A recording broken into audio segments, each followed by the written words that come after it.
Hey everybody, happy Sunday. I hope that wherever you are and whatever you are doing, you are having a fantastic weekend. We've had a lot of frost here at the house, and so those potatoes that were growing, the volunteer potatoes that hung around at the end of the season, poked up and were going really, really strongly and trying to stay alive. Yeah, the frost got them. As you can see, potatoes don't like frost, and this is basically all that's left of the potatoes. They are no more. They have ceased to be, which is a shame, but it's part of life. I knew it was coming. We have been continuing to harvest things, and as predicted, we had some of our last of our parsnips for Thanksgiving, although there's still a few in here. And we also had some broccoli from the garden, and we had some apples from our orchard that we've been keeping in the refrigerator. And we had the last of our pumpkins for pumpkin pie on Thanksgiving. It was wonderful, and I had a lovely time. I was very happy that we were able to have as much from our garden as possible at this time of year. But look, the frost has been hard here, so it is about 2 in the afternoon, and you can see that the frost is still here in large parts of the garden. So this is the trailer. You can see this is hard frost. So while not all of the garden is frozen right now, and I nearly tripped over the trailer, while not all of the garden is frozen right now, a large part of it still is, and everything is feeling a little polar, which is interesting because if we duck inside the greenhouse here, you'll see that it's actually really nice and quite warm in here, because the sun has been helping keep this warm today. The smell of last season has gone. So the tail end of the season, when things start to go off and things get a bit mouldy, that's all gone now. And now it just smells like a dormant greenhouse, which is wonderful. And I love seeing that, because it's basically it basically means that the bacteria in the soil are doing what they're supposed to be doing. They're breaking down all of the soil. A lot of the old tomatoes have been kind of gobbled up by creatures, and we are barren and ready for next year. Now, I'll be coming in here in a couple of months and starting to prepare for next season. Next year, it'll be the tomatoes on this side and the cucumbers on this side. But I might also be moving and changing things around a bit. So I've been thinking about doing carrots. I think I talked about this a couple of weeks back. Thinking about doing some carrots and some other things in here over the winter, just to keep things safe and help things grow early. I haven't dug anything out yet though, because I've been busy with other stuff. I can't tell you anything about it yet, but hopefully I will be able to at some point in the not too distant future. But things are still doing okay here. So the sprouts are still doing sprouty things, and these guys will survive. They will survive really until we get a super hard frost. The strawberries are doing just fine. Everything else is doing just fine. And Ashley's pin feathers are pretty much done now. She's still got some on her head, as you can see. She's still got some pin feathers on her head, but she's pretty much filled out now, which is wonderful, which means she's going to be ready for the winter, because it's been getting cold. In just 2 weeks' time, I can't believe this, in just 2 weeks' time, I will be putting my garlic in for next year. And I'm not gonna lie, after the election, I wasn't sure what was going to happen next year, and I did wonder, what should I do? Should I bother putting things in the garden? And I've decided that you have to live for the now, not for the future. And so I'm going to put my garlic in, and I'm going to put some other plants in. And if for some reason, you know, politics means we have to change our plans, then, well, the plants are still in the ground. But I think I need to talk to you about the hero of this week's episode, and that is Charlie. Go on, Charlie. Do your thing. So for those who don't know, we have a lot of predators up here, right? We have coyotes, we have raccoons, we've got a bobcat that wanders around. There's a bear a little bit up the road. There's been a couple of bear sightings.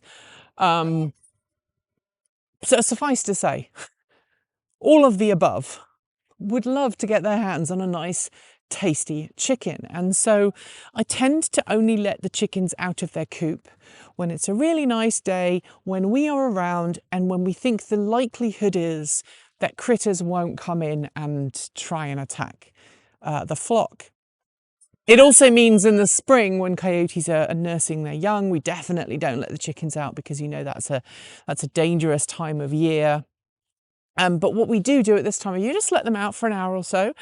And last Friday, I was in a meeting. I wasn't actually at work. I was in a meeting for something else. And the chickens started making a large amount of noise, like a huge amount of noise. And when they have a very particular call that is like an alarm call, like, hey, something's bad, something's bad, something's bad. So my wife was working in the garage, and that was one of the reasons why we had them out, because she was making a lot of noise, and we figured that would scare off any predators. But she came outside to find Charlie very agitated, looking very, very upset. He is still very grumpy. I mean, just to show you, he's definitely in the get away from me. You can see he's fluffing up his feathers right now. He does not want anything to do with me. He was in the coop, strutting up and down, looking very agitated. Carolyn, one of our older hens, was looking very agitated, but she never kind of really leaves the coop anymore, but she definitely was freaked out. And then Ashley was in her coop inside her hutch, which for the middle of the day is really rare. So she knew something was wrong. And also 4 hens were missing. Our 4 youngest hens were all missing. But there were no feathers like a coyote had dragged them off into the forest or anything. But I was like, well, something must have tried attacking. Turns out, I went inside and I looked on when my wife came and told me what had happened. I came outside and looked for the hens, couldn't find them. Went inside again, grabbed some food, and came out with food and was shaking the food. And 3 of the hens appeared from just in this little bit here, where there's a little bit of extra undergrowth. They were very freaked out, very unhappy, and they were making lots of not happy hen noises. The 4th hen was nowhere to be seen.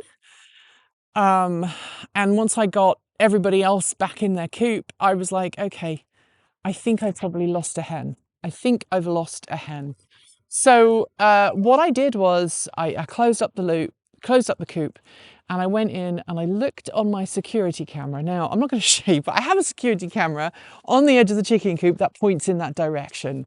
And it caught the moment when Charlie started kicking up a fuss, and I saw him dash across and a couple of other hens dash across. And then I saw someone fly up into the tree there. Now, I have a family member who is very good with identifying birds.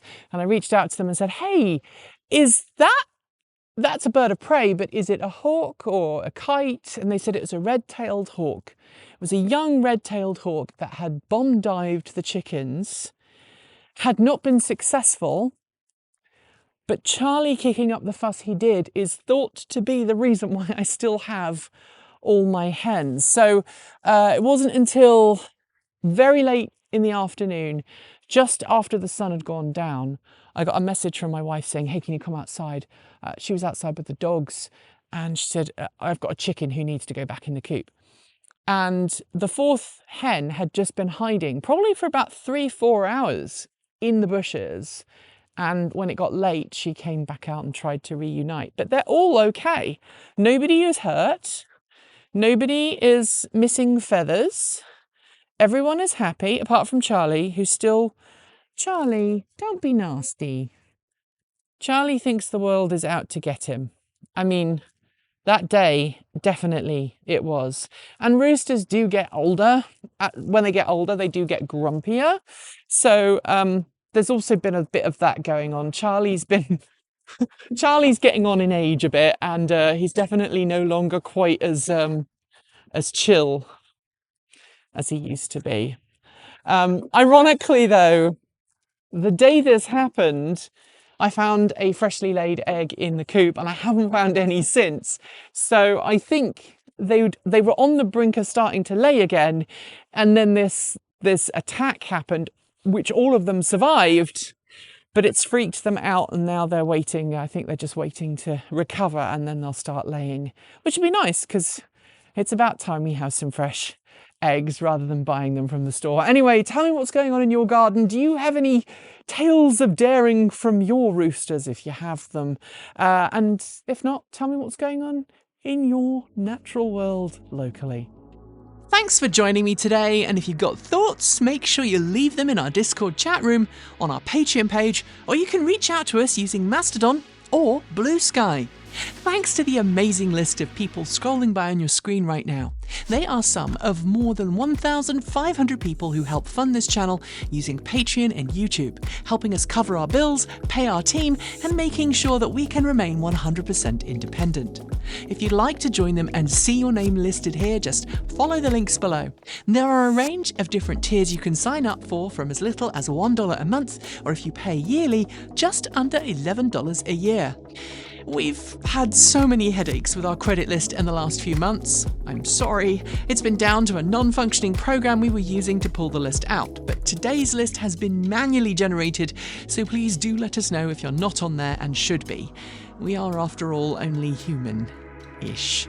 A huge welcome to our newest supporters: Steve Abernathy, Mike Nichols, Zach Kane, Philip Atkins, Kat, Rob Thomas, Ryan S., Laura, Jay Alor, Celia Gonzalez, France G. France, Nicole Huang, oh yeah, Pedro Huget, Duran Valentine, Winfred Gerlach, John Trindle, Sarah Hendrika Biketon, Edward Kufka, Stephen Beatty, Jonathan Rees, MJY, Owen Patrick, and Gail Jackson. To join the list and get your shout out, become a paid Patreon member for your moment of fame. And remember, you can also now gift membership to someone else.